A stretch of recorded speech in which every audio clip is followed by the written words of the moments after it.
When you got hair as good as Aljo's, when you have lettuce that good, you put it right in the center. Or maybe it's because you're the former undisputed UFC bantamweight champion coming for gold in the second division, potentially. Great to have everybody with us. Big fight feel, big week beckons inside the world's most famous arena. It is the UFC 309 DraftKings betting preview. Jon Anik, Nick Kalikas alongside Aljamain Sterling. And fellas, as you know, it's been a long road to this collision of mixed martial arts legends. Some calling it GOAT versus GOAT. Whatever you want to call it, November 16th, Madison Square Garden. It shall be done. UFC 309, Jones versus Miocic. UFC Heavyweight Championship, Johnny Bones Jones in defense against a man who defended that heavyweight title more than anybody else, Stipe Miocic. And Aljo, we will start with you. A lot of nostalgia here, I would think. Your former wrestling teammate, he has never competed in New York State, and he gets to check that box Saturday night at the world's most famous arena, no less. I actually did not know that. I thought he competed in New York before. In the UFC. That's actually a fun fact for myself. But I'm super excited about it. Yeah, I started my freshman year. He was one of the guys on the team. Filmed my very first wrestling match. You see him make a little selfie cameo at the end when I get the pin. And I'm super excited about this matchup. Yeah, a lot of Massachusetts and New Jersey on the Jon Jones ledger, but not New York State. Nick, a lot of anticipation for this fight. Where exactly will you be watching Saturday night, if you don't mind my asking?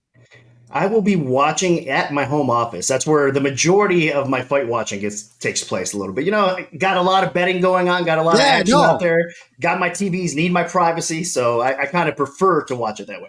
I'm going off script with that question, right? But I always want to know what people's fight watching habits are because I wonder what mine will be like in the future when I'm not calling fights. Like, I can't wait to sit down in your little war room, right? In a quiet area watching the fights by myself. But we're all very excited for Saturday night. Wheels up for me tomorrow to New York. So, Nick, I guess in terms of your excitement and enthusiasm for this fight relative to when it was first announced, where is it? Because inactivity and layoffs are a part of the narrative on both sides, really. When you look at the last 4 or 5 years, neither guy's fought very much. No, but you got two. Again, we're talking about this. We were talking about this with Holloway and Taporia potentially last time out.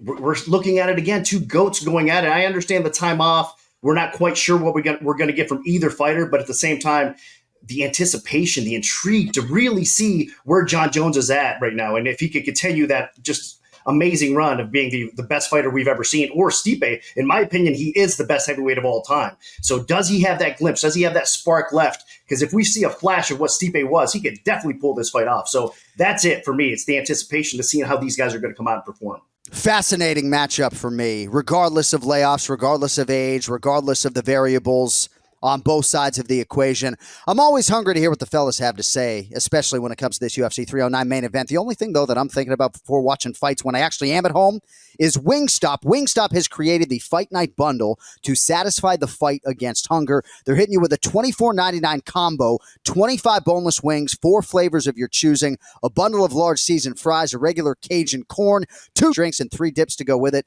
Sounds like a damn knockout to me. I would submit to that offer right here, right now. No need to check the scales. Wingstop has you covered for UFC 309, and if I am in Nick Kalikas' man cave, I'm ordering Wingstop. All right. Championship main event from a betting perspective, Aljo. I don't know the extent to which you have dived into the betting line, but Jon Jones is minus 750. So if you don't know, a $750 straight wager would return $100 on Jon Jones. Stipe Miocic comes back plus 525. Aljo, any initial thoughts on the wide spread there? I can assure you when you fight Movsar Evloev here, it's not going to be that wide. Yeah, I think because Jon has been a little bit more active than Stipe in the past. I think Stipe might have competed one time in the last 3, maybe 4 years. So there's a lot of question marks revolving around that. But I do think he looks motivated. But with what we have in front of us, I think Jon, now coming up a weight class, being so dominant against a guy who moves so well in Suragan, I think that's why the betting lines are displaying what they're displaying. So, Nick, Stipe was not nearly this big an underdog when this fight was first booked a relatively long time ago. DraftKings Sportsbook, Johnny Avello opened Jones minus 298. Miocic was in the plus 240 range. Now he's north of plus 500, Nick, and I feel like I'm on an island when I suggest that there might be something live about that number next to his name. I understand he's 42. I understand the last time he competed, he was 38. Do you feel, though, that this price relative to the one I just mentioned is more accurate and is one that is going to command two-way action leading up to Saturday night? I think it will command two-way action because the sports books are going to get buried with Jon Jones action. There's no question about it. So they have no choice but to kind of gradually move that line up because it's going to be mixed in with parlays. Don't forget, NFL season's here. There's still college football. Basketball's here now. Hockey's in full swing. So people are going to be tying cross-sports parlays in with these fights, especially Jon Jones at DraftKings for sure. So they got to kind of anticipate all that and try to balance the action as much as possible. I think the original opening line was fine, though, to be honest with you. Yeah. I know all the craziness that's led up to this point, meaning there's a lot of hype around Jon Jones. Even Dana White impacted the line in some ways, I believe, with him coming out saying that Jon Jones repeatedly is the best fighter he's ever seen. And again, it's hard to argue that, but people love Dana White. He makes an impact on everything that he touches, basically. So I think Dana's opinion, public opinion, got out there a little bit on Jon Jones. Stipe with the time off. Everything's kind of the perfect storm to push this line forward a little bit. But that's dangerous, man. I think the line is a little bit too much for me. It is interesting when you talk about some of those cross-sport parlays and people tying Johnny Bones to every damn bet they make all week long and hoping for that payoff, right? 86% of the bets right now on DraftKings Sportsbook have been tied to Jon Jones or are straight wagers on Jon Jones, but 43% of the handle on that fight is on Stipe Miocic. So perhaps I am not on an island. So people, Aljo, seem split, I think, as to how competitive this fight actually will be. I think a lot of fight game observers are not expecting Stipe to be all that competitive because he's 42 years of age. We don't ask you guys for hard predictions. But Aljo, can I ask you what your expectations are for Stipe, given the fact that his last two fights happened in the UFC Apex, largely in the middle of a global pandemic? Yeah, it's going to be very telling. I do expect him to come out extremely motivated. If I was his coach, man, I think he's kind of got to go forward. So it's really hard to know exactly what's in his mind, how he's feeling at the moment. But I would imagine having this opportunity to shut the world up, that would leave the whole world on ice, you know? So I'm pretty sure he's coming in motivated and he's got a tall task in front of him, figuratively and literally, in Jon Jones. Yeah. I mean, we will wax poetic on Jon Jones to be sure, but on the underdog one more time, Nick Kalikas, if I could. So Stipe in this heavyweight division, to your point, decorated, far greater sample size, right? Two-time heavyweight champion, 4 times he's defended this title successfully. Jon Jones has 2 minutes and 4 seconds of octagon time in the weight class. And I know Aljo and others will laud the effort against Ciryl Gane, and rightfully so. But even Jon Jones has acknowledged here during fight week that he felt a little bit shortchanged. So does that factor into your handicap at all, Nick? Just the fact that we have not seen Jon Jones but 2 minutes against a non-grappler in this heavyweight body and division. It really does. It does factor in. I mean, Gane is a tremendous fighter. That's an awesome win for Jon Jones, but we really didn't get to see it play out enough. 100%. I want to see what Jon Jones looks like in 2024 in round 3, in round 4, possibly round 5. And Stipe could be the person to let us see that because of the way he matches up. I mean, he has good takedown defense, has that wrestling background as well. So hopefully we get to see it play out. But that's exactly it. There was a lot of sharp action coming in, believe it or not, on the Gane side over Jon Jones, in that matchup. So a lot of sharp action did bet against Jones. Now, it was wrong, and it went down in flames, especially how fast Jones was able to go out there and dominate. But that being said, I think there will be a little bit of resistance. I think there will be somebody coming in on Stipe at some point. Jon Jones was in the minus 140 range against Ciryl Gane, and that was UFC 285 March of 2023. It kind of feels as though Stipe's age is maybe being overcompensated a little bit here. So nothing better than fat Aljo after a fight, or chubby Aljo, I should say. The guy's never fat, right? He's always got at least like a 4-pack, right? But this is a leaner Jon Jones. He weighed in 247.5, 248 pounds against Ciryl Gane. Aljo, all indications are he's going to be closer to 235. And I think that is of note, right? I mean, to what extent is that a factor or encouraging for you that Jon Jones not only seems to have that nastiness unleashed here during fight week, but that he seems to be leaner, if not meaner, than he was a couple years ago?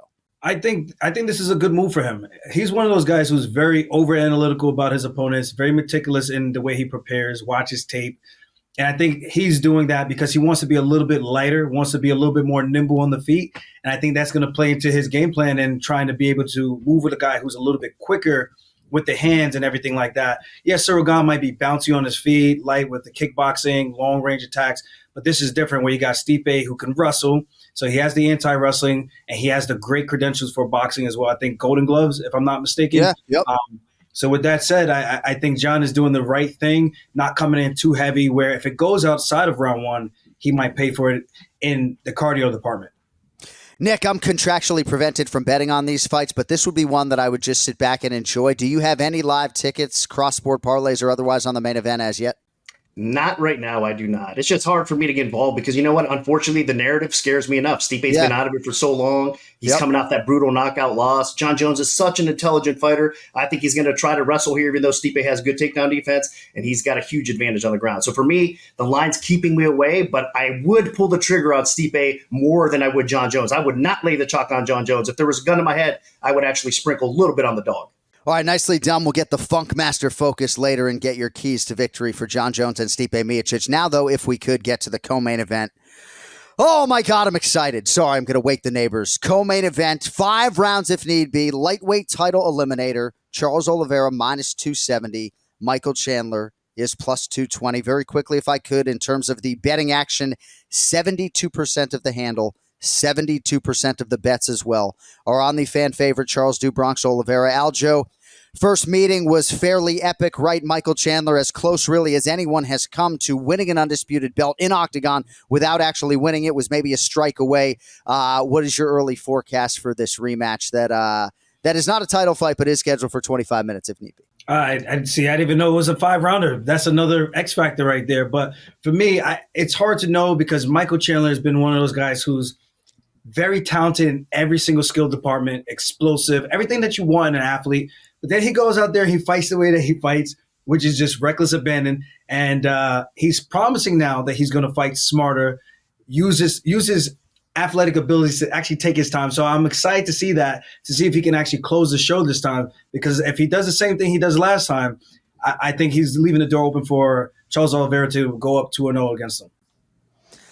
So Charles Oliveira open minus 198, Chandler plus 164. So that number has moved fairly substantially just given the betting public and the action that is out there. Charles Oliveira has not been a favorite all that often. Hasn't been a betting favorite since a 2022 matchup with Justin Gaethje. For the most part, Michael Chandler, Nick, has been an underdog in the UFC, the Tony Ferguson fight notwithstanding. What are your expectations, Nick, for Michael Chandler in this spot? And do you actually think, with his balls to the wall mentality, that he could actually exercise some patience in fight? I do this time because I hope he learns from his mistake the first time around. I bet on him in the first fight, man, and he had him out of there. So how frustrating is that? But credit to Oliveira, he showed us that toughness that at one point he did not have in his career. We talked about this in the past. I've said on many shows, but this is a different Oliveira you're getting in 2024. And these last few years when he went on that championship run, he's a different fighter. Such a good finisher. I understand why the public and everybody's all over him because the trust in Chandler's just not there. But you're talking about the betting line right now. You're having to lay over 2-1 against a dangerous fighter on the other side of it. And Michael Chandler, I wouldn't do it, man. You're asking for it because, look, he showed us a glimpse of what he's capable of in that first fight. He could definitely hurt Oliveira. He's got a better ground game than most people give him credit for. And then since that fight, he's went to war with Gaethje. He's went to war with Poirier. And he has been a little bit better paced than that fight as well. So I do think that we're going to see a dangerous Chandler here. I think he's got nothing to lose. Everybody's counting him out in this spot. He was already preparing for Conor McGregor. So I think he already had that fight mentality focus, a little bit of a letdown and switching opponents, but he gets to redeem himself. I mean, if you're Michael Chandler in this spot, how could you not love to redeem a potential loss or whatever? He just lost to him not too long ago. So you're getting that back. You're getting the opportunity to get that out back. So I think he does it here, and he possibly surprises a lot of people. For my money, I think Michael Chandler is the biggest power puncher in this division. If you're talking power striker, all limbs, maybe there's a guy like Ignacio Bahamondes, certainly Drew Dober, Dustin Poirier, guys who have a lot of knockouts historically. But Aljo, ring rust is a part of this betting line and this action, I would think, right? Dominic Cruz is very dismissive of that. To what extent do you think that's a factor for someone like Michael Chandler, who is the hardest worker in the room, even if he doesn't have in-octagon time to speak of over the last 2 years? I think ring rust is a real thing. Yeah, you can try to talk yourself out of it. There's something about just being familiar with being back in the octagon, getting those reps in. You could do all the mental visualizations that you want, But at the end of the day, it's you versus you when you get in there. And if you haven't been in there for a while, I think that kind of creeps back into your mind a little bit when you're in there with the lights on, the music, the screaming crowds. It's kind of like, I haven't felt this in such a long time. What is it going to do to me when I get to feel that again? Am I going to be too crazy, shoot my load a little bit too soon, and then next thing you know, I'm tired and exhausted? Or am I be able to maintain that control? Like Dominic Cruz says, it's about a mental state, being able to just capture the moment, take it all in, and just making it the best that you can. Aljo, do you spar the same amount of rounds roughly for every camp, or would you spar less, say, if you're fighting a wrestler? I would spar the same amount if I'm fighting a wrestler. Yeah. I would still do that.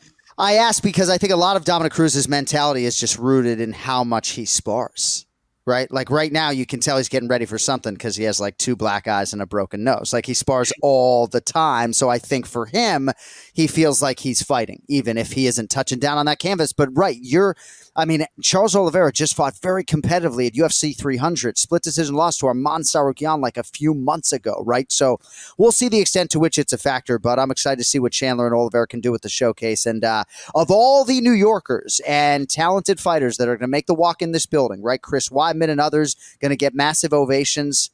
John Jones, of course, comes to mind. I think Charles Oliveira might get the loudest ovation at MSG. It'll probably be Johnny Bones. Wow.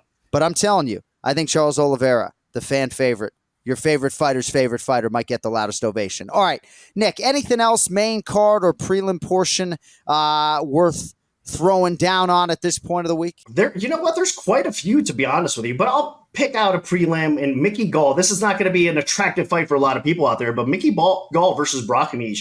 I think there's a real value there. He's sitting right now. Let me check out DraftKings at around minus 125-ish, I believe. 120, 125-ish. Nailed it. So I think this should be upwards towards maybe minus 170. There's some wiggle room there for sure to hop on Gall. I think this line will climb. So the earlier you guys can get down on Gall, the better. I think his stand-up will be okay here. He's got the better cardio, and then he could kind of neutralize that ground game. So Mickey Gall is a play I'm looking at for sure. All right, and now, Joe, before we get to your keys to victory, I just would be remiss if I didn't at least mention the name Bo Nickel. He's a minus 1,000 betting favorite against Paul Bearju Craig, who is plus 650. Aljo, I'd imagine as a wrestler, you share my enthusiasm. I'm not a wrestler, by the way. My daughter Tatum's a wrestler in 6th grade.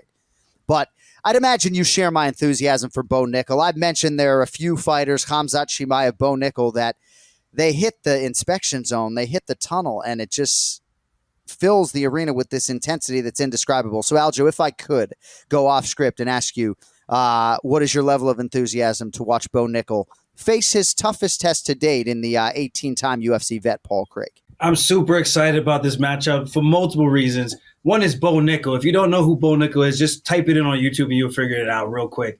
And then he's in the octagon now. He's having his way with everybody. All finishes, I believe. And I think the biggest check mark for this, or question that I have coming into this, is how will he do with the guy who plays spoiler all the time against a guy like Paul Craig, who's fought Jamal Hill, spoiler, and then he fought Ankalaev as well, spoiler, 1 second left in the fight. And he just does what he does. And, of course, a wrestler takes you down, you're on your back, you're in Paul Craig's world. So I'm interested to see how Bo Nickel approaches this fight. Very exciting to see these highly touted prospects finally face that elite guy and see how they fare. Khamzat Chimaev fighting Gilbert Burns back in the day. And we'll see how it goes for Bo Nickel against Paul Craig. One other notable, if you care, Dana White likes to say if you give but if you care, Damon Jackson, a lot of movement towards him against Jim Miller. Damon Jackson now minus 170, 73% of the handle coming in on Damon the Leech Jackson for what it is worth. All right, we need some keys to victory. It is time now for your Funk Master Focus. Jon Jones, Stipe Miocic. The betting line is wide. We are very excited for this main event, Aljo. We need some keys to victory on both sides. You can start with the red corner, the incumbent, your former teammate, Jon Bones Jones. What does he need to do to remain the hunted in the heavyweight division? Jon Jones just needs to do what Jon Jones does, stay long, utilize those elbows, those oblique kicks that are nasty, switching his stance, controlling the hands with the hand fighting, closing the clinch situations where he can get into those underhook positions or even level changing for a takedown. If he gets the fight to the ground, in my opinion, just from what we've seen in the past, I just don't really see how Stipe gets past that. Enjoy Jon Jones while he's here, folks, right? Because this very well could be the last walk. Of course, funnier things have happened on the way to the Forum, and could you imagine if Stipe Miocic gets this done, then it will not be Jon Jones's last fight. I feel pretty convicted in saying that. What does Stipe need to do, Aljo, to spring the upset? If I'm Stipe, I already know what I'm looking at. One of the greatest of all time in Jon Jones. I got to get past the long limbs, the crazy reach advantage that he's going to have.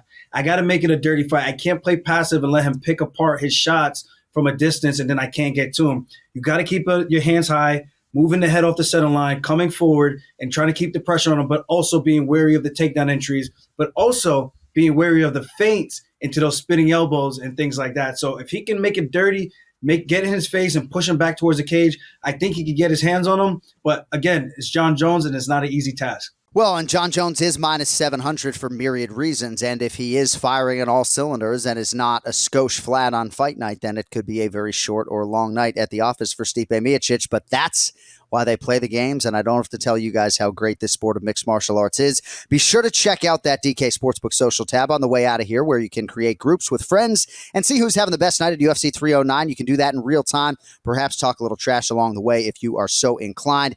Thank you for everybody watching here on YouTube and wherever you may find our UFC 309 DraftKings betting preview. Thanks to our producer, Cody Merrow, Jeff Galius, and everybody else. For Nick Kalikas and Aljamain Sterling, I'm Jon Anik. We will see you Saturday night live on pay-per-view. Won't be long now, folks. Let's go.